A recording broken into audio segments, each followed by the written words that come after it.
In February 2024, Rabbit and More interviewed me at our farm in Ghana, Malijo, and it was so exciting. It was so nice. I thought I would bring you now. I know it's a bit late, but I want to bring you this now. There's a lot to learn from these for all rabbit farmers in Ghana and Africa. So check it out. Hi viewers, yeah, this is Rabbito. You have to call it properly. Rabbito Farmino. Rabbito It Farmino. has to rhyme like that. Rabbito Farmino. Okay. Yeah? Okay, so don't ask me what the name means. Nothing. It's just rabbit farm slang. Okay. Rabbito Farmino. Sounds very good on the tongue as well. So it's just yeah, we're just doing just rabbits really. That's what we're doing for now. Can you tell us why amongst other livestock animals you decided to venture into rabbitry rather than other livestock animals? Right. Okay. So the original plan was to do grass cutter. I'm the kind of person that thinks opposite to everyone. If everyone is going that direction, I go that direction. So why rabbit? Because it's simple. Look at the space we're standing in, and we easily have more than 100 rabbits here in this small space. If it's goats or sheep or fowls, you can imagine. Why rabbits as well? Because rabbits are easy to care for, so you can work around them, and it's an easy way to get into livestock farming. Even though I don't really think I want to get into like the big livestock like goat, sheep, blah blah blah. Maybe I will do we will do grass cutter apart from this one, but rabbit, because it's simple, easy, they don't make noise, they don't smell as you're standing here, you can't smell anything. And they're lovely animals. So that's why. Okay, that's good to hear. So in terms of that, I can see all white animals. Most of your animals are looking white, and I'm sure those are more of the New Zealand white or the New Zealand family breed. So what led to the selection of these kind of breeds? Absolutely. If you want to get into rabbit farm, then you have to have the reason why you're doing it. And one of the reasons why we're doing it is to produce good quality meat. And if you've done a little research, we'll show you straight that the New Zealand, not necessarily the white, because the New Zealand we've got the red and the white. So yeah, we just happen to start with the New Zealand whites, but now we are getting into the browns. Look, for me, it's very simple. If you get into something, it's better to concentrate on one thing, because if you go to a shop and you want to buy chicken, you don't go and say, oh, is this a red chicken or white chicken? Or, I'm thinking like a business, like this is a business. It's not just for pet people and stuff like that. So honestly, for me, the color doesn't matter. It just so happens that the New Zealand rabbits, which are the best in the meat production of rabbit, is the best. So getting into the New Zealand's, this is the reason why. And I've narrowed it down. Literally all the rabbits on this compound here has got a New Zealand in them, because when we started, we didn't start with all New Zealands, but then when we had second generation, third generation, it was all New Zealand plus something, so eventually we're going to have all New Zealands here, which is not a bad thing. Okay, so that's good to hear. So now that brings a kind of knot with the plan process behind your farm.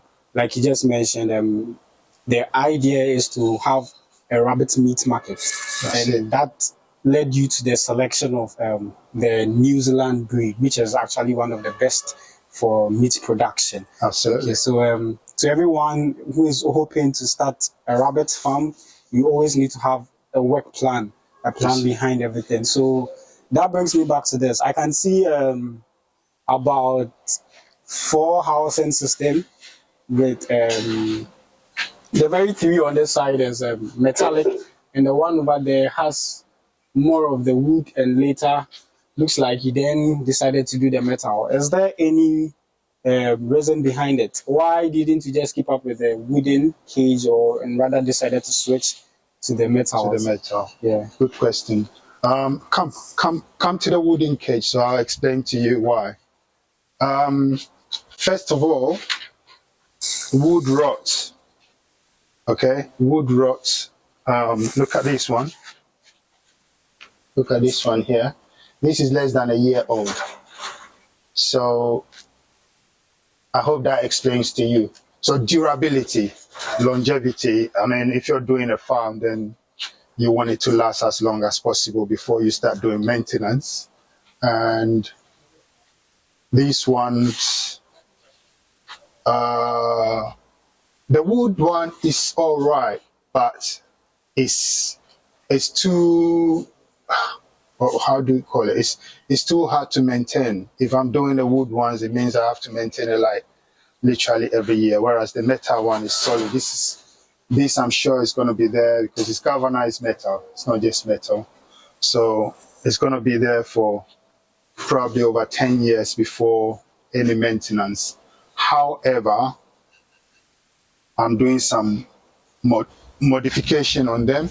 If you look at this one, you see that it's going from that end all the way down. That's how all of them were, and it makes it very difficult to sweep, because we believe in cleanliness. We don't want any of their droppings to be touching them, to bring germs to them. And that's why I've started lowering everything. See these ones? It's actually not attached like that one and the wooden one. So there's some modifications going on.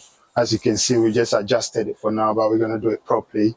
But this is how it's going to be, so that it's very easy to care. If you don't have the time, we can leave this for 2 days before sweeping, and it's all right because it's not attached to anything that it's not closer to the bunnies, so it's not gonna cause any problem to them, which reduces the time of care for the rabbit. Okay, that's good to hear. So next in line to that, producing these cages is not quite an easy thing. I would like to find out: do you do this by yourself, or you? Yeah, I can claim that I did it myself, but the wooden one was the first cage, and it was built by a carpenter who knew how rabbits work. But that's another fraud, not to talk about now. But that gave me the base to do the first one there. Actually, let me show you the whole idea. So if you look at these ones, you realize that we have front and back, right? And a common middle. So instead of us having 1 and 2, we have a common middle, which saves us a lot of the product, and it makes it simple. Yes, it's bulky and big, but this is we got the space. So we're not thinking of moving it today, tomorrow. But if we want to move it, we use screws. So it's not really welded. So it can be unscrewed, and then if we want to move it, we'll move it. It just gives us more room. Another modification we are doing is we are keeping all our lactating does in the middle. And if you look at the top here compared to the bottom here, and realized that we've opened the bottom. So this is supposed to be 2 rooms, but we've made it big because, again, we want the mothers to be comfortable with their children, and you know what I mean. So we're making more rooms. Instead of it being 10, we have only 6. You know, just so we make sure that the mothers are comfortable with their babies. We don't have any much problems. Okay. So, how long have you started Rabbito in Ghana now? Or how long has Rabbito Farmino been in existence in Ghana now? 9 months so far. 9 months. 9 months Wow. so far, yeah. Then 9 that's, months so that's far. very congratulations on that, and also there's a massive work in a short space. That's like 9 months. So to ask, this looks very beautiful, and meaning nothing beautiful doesn't come at a cost. It comes with lots of investment. So are you able to tell us how much investment has gone into this, and what? Yes, how much investment has gone into this? I'd rather explain than call a figure because there's a lot of money gone into it. And again, I don't want to call a figure because everybody works differently. And we set up a budget, and we had a 2 years budget plan of not expecting to make any profit for 2 years. So we put money. And at some point, we'd like to break even. And then hopefully by 2 years, we start making profit. Look, we started this thing when I was little. I did guinea pigs when I was like before 10, guinea pigs and stuff like that. But I don't know a lot about rabbits. So when we started with zero knowledge, but internet search and all that, no physical experience of how it works, we expect to pay the school fees, right? Yeah. So we started with an open mind, thinking we might a bit prepared that we will incur loss, you know what I mean? So we started with an open mind, so to speak, in short. And yes, have we paid the school fees? Yes, we have. We've made a lot of mistakes, but we've got within this short period, because we went intense into it, like employed. We got a full-time staff, and then we got a part-time staff, and then we got us doing it. So of course we're paying good salary, then we're paying allowances here and there without making any money. So the cost, if you ask me, is still ongoing. That's why I didn't want to quantify it and say we spend 200, 300. It doesn't make any sense. Because if people hear the amount, they might feel like, oh, I can't do it. But you can actually do it with 2 rabbit. Start with 2 rabbit and start making money from maybe when. We'll see. But for us, we started with open-minded, and we wanted to study a lot. We wanted to help as many people as possible to get into it before we start thinking about profit. So for now, we're not really thinking about profit, or I can't quantify how much. All right. So based on what you just told me, I have 2 questions out of it for you. So the first will be, you mentioned you pay the school fees and you've actually been schooled. Yeah, so meaning there were some occurrences that were like, whoa, and some were wow. So are you able to walk us through some of the woes and some of the wows that you walked through for the past 9 months? Okay, so let me give you a brief. We started with 6 females and one male, and we quickly just went to, someone is spraying me. we quickly just went to get some random rabbits here and there, like going around looking for rabbits, any rabbit. Any rabbit would do for us. If you had a rabbit and you were selling on the road, I would call you, come, I'll buy all of them at that time. Without investigating anything, we're just buying rabbits. So, of course, we had a lot of fatalities among them because we didn't know, the rabbits we went to get. Some are checkered giants, some are New Zealand wide. There's no literally history. And, we made a lot of loss that way. Again, we've gone through a whole lot. Ghana, we don't have like a pellets producing company like they do for chicken. So it's all about formulating your feed.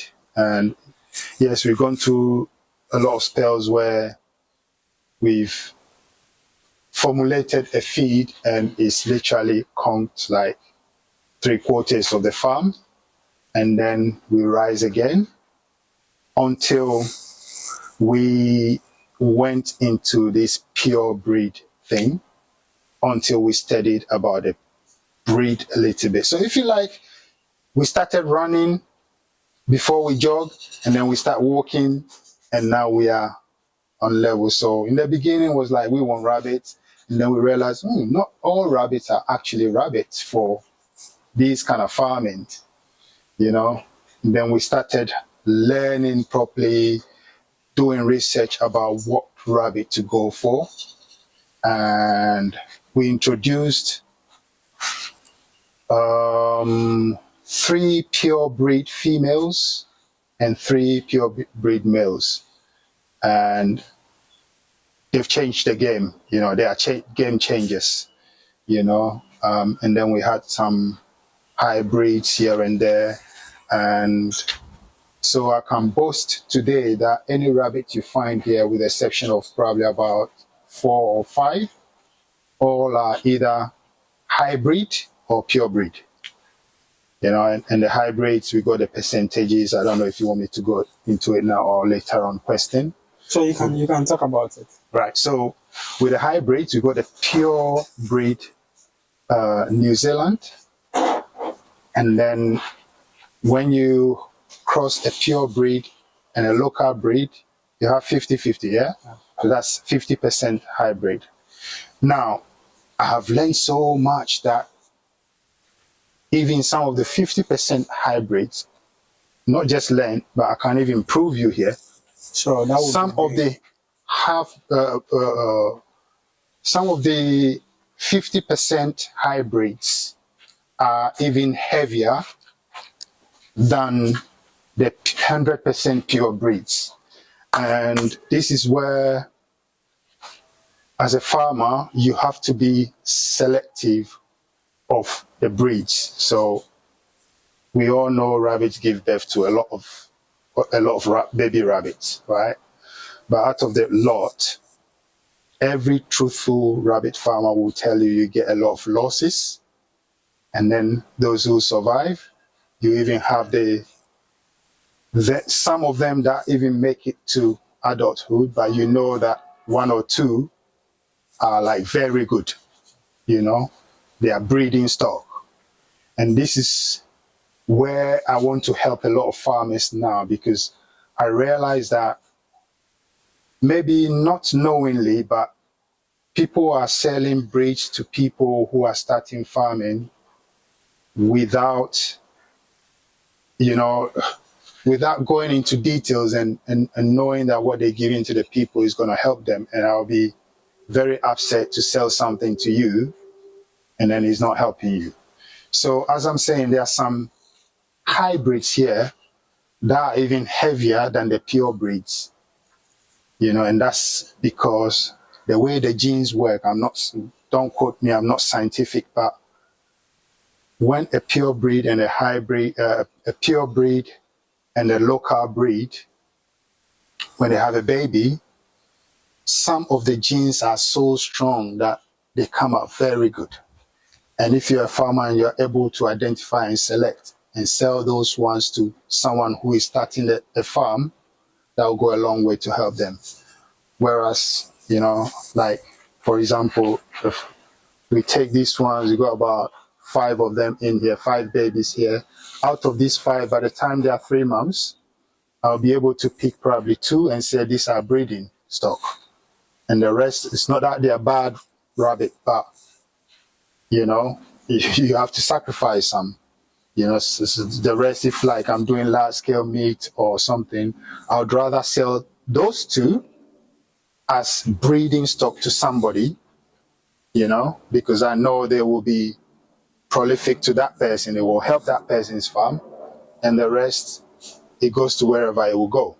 You know what I mean? So I'm thinking more of helping other farmers to get the best breeds, and it has to be selective. You have to select it. A farmer should be able to select and say, this is a good breed. So if you're buying a rabbit from me and you know that you're going to get the best of the best of breeders, you know. And then we have the 75%. So once you have a hybrid 50-50, if you cross that 50-50 hybrid with a pure breed, then you have 75%, right? This is something that I have coined, but it just makes sense, all right? And it's possible that you can have pure breed from crossing a hybrid and a pure breed, but I still like to put them in the 75% category. Yeah, so talking about the 75% hybrid, I don't want to tell anyone this is 100%. I like to be truthful in whatever I do. So I can sell some 75% pure as pure breed to you, but I will never do that because that's not the goal. That's not the plan. If I can't prove that this is from a pure breed and a pure breed, then it's not 100% pure breed. I've got a little secret I'll give you. If you're a breeder and you're watching, go for the 50% hybrid because they tend to be the best as in gaining weight for some reason. And their motherly abilities are also very, very good, especially the dose, 50% dose. I wasn't supposed to say this, but yeah. If you're listening and watching Rabbit and More, it's a good channel, then you've got this secret, yeah? Go for the 50%. So the way I started enriching my farm is by buying this hybrid here, this pure breed, this big boy here. Can you read out for? You want him? It will be hard catching him again.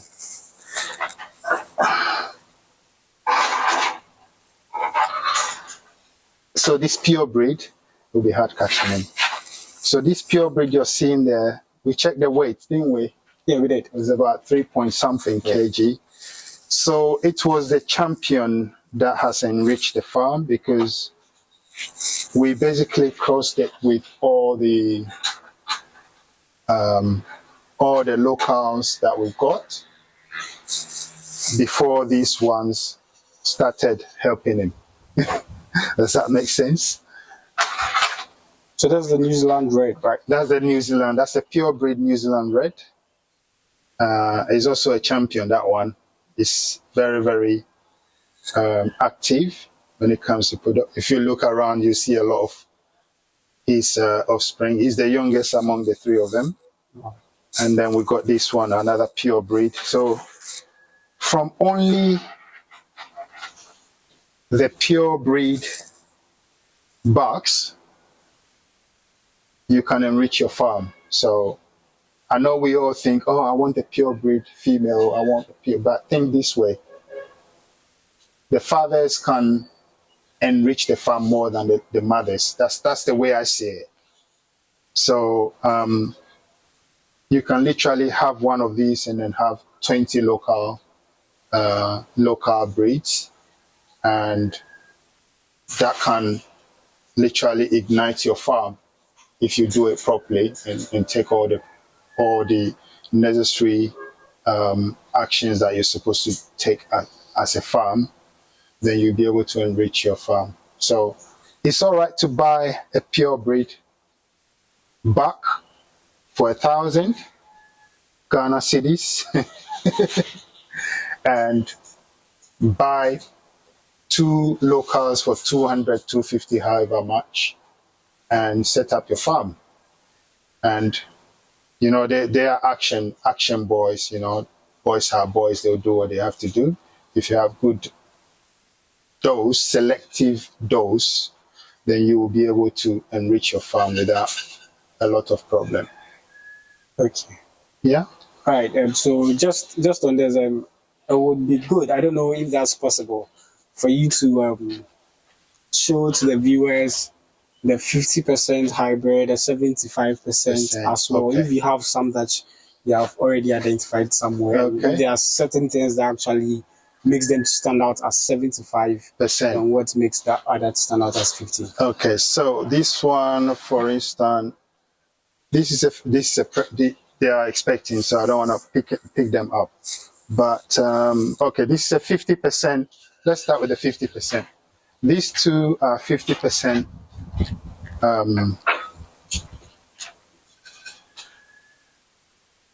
Oh, this one is also pregnant. That one is not. Sorry, I don't. When they are pregnant, I don't like to disturb them too much.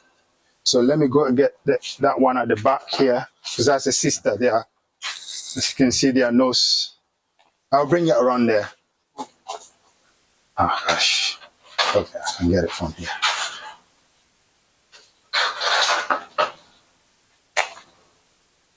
Come here.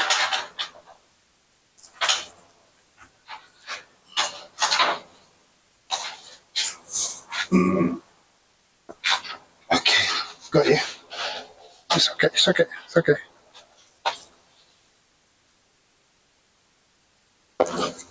So this is a 50%. It's okay, it's okay. Calm yourself down. You know I don't hurt you. Right, so as you can see, she's got traits of California, but her dad is a purebred New Zealand white. So this is actually a perfect purebred. So let's check the weight of it.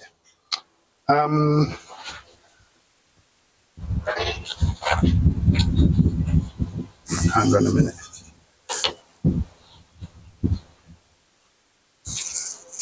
Should be about 2 point something. So we're looking 2.39, 3.4 kilograms. And she is just about, she's less than a year, about 10 months old. She's, the ears are solid standing, but because it's a mixture of California and New Zealand, you can see that the face is not as long as the New Zealand. The pure New Zealand, like the one there, they've got slightly different, but the Cali and the New Zealand, there's not much difference. So mainly, yes, they've got the features. You can see this one is not really a bad, it's not pedigree, right? But it's not bad at all if he's got the hump there and he's got a full back. And this is a very good size for the mix of a California and New Zealand. And she's very good mother as well, this one. So selective breeding. She's very good. Her sister is very good. So I don't know their mother, but that tells you they come from a good mother or father. And that's what is making the whole chain rich. And I like to sell good stuff to people. You know what I mean? It might be a bit expensive, but you know you're buying quality. I don't deal with quantity. You know, he gave birth to 4, but that brings another conversation because people put it in their head, oh, my rabbit gave birth to 12, 15. Is that the number or is that quantity or quality? No, so that's another conversation anyway, but I'm happy with 4. I'm happy with 3. If I can have all of them giving birth to 3 each, and they can look after all three of them, I'm happier because I can't. It's emotional to see a rabbit give birth to 8, 9, 10, 12, and then you lose half of them. Sure. It's too emotional. Okay. You know, so I'd rather you give me 3, I'm happy. You know, so long as you look after them. But they do look after their babies. Most of the mortality that happen here is part of we paying our school fees, but it's literally reduced now as I speak. It's reduced, and we're still learning. You know, you can never get it perfect, but hopefully we'll get it very close to perfection and bless other people who want to venture into it, because it can be profitable. Mark my word, it can be.